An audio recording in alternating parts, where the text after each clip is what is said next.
सिंध के सरकारी स्कूल्स में बच्चों को दोपहर का मुफ्त खाना फराहम करने का फैसला।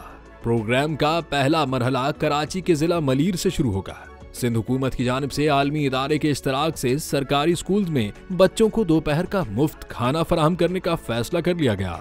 वजीर तालीम सिंध सैयद सरदार अली शाह से वर्ल्ड फूड प्रोग्राम की कंट्री डायरेक्टर कोको ओशियामा ने मुलाकात की, जिसके दौरान स्कूल्स के बच्चों में ग़िज़ाइयत की कमी और खुराक जैसे चैलेंजेस के हवाले से तबादला ख्याल किया गया। सूबाई वजीर सैयद सरदार अली शाह ने कहा कि खानदानी वसाइल में मुश्किलात और आबादी के रुझान के सबब वालिदैन बच्चों को बेहतर ग़िज़ा मुहैया नहीं कर पाते और बच्चों में ग़िज़ाइयत की कमी जैसे मसाइल की वजह से उनके सीखने का अमल भी मुतासिर होता है। सरदार शाह ने कहा कि हम ये प्रोग्राम ऐसे इलाकों में शुरू करना चाहते हैं जहां गुर्बत और बच्चों को ग़िज़ाई किल्लत का सामना है। स्कूल्स में बाकायदा खाने की दस्तयाबी से स्कूल छोड़ने की शरह में कमी और हाजिरी में बेहतरी आएगी। इस मौके पर WFP की कंट्री डायरेक्टर ने कहा कि मुतवाज़िन खुराक बच्चों की ज़हनी नशोनुमा और याददाश्त को बेहतर बनाते हैं, जिससे उनके सीखने की सलाहियत में इजाफा होता है।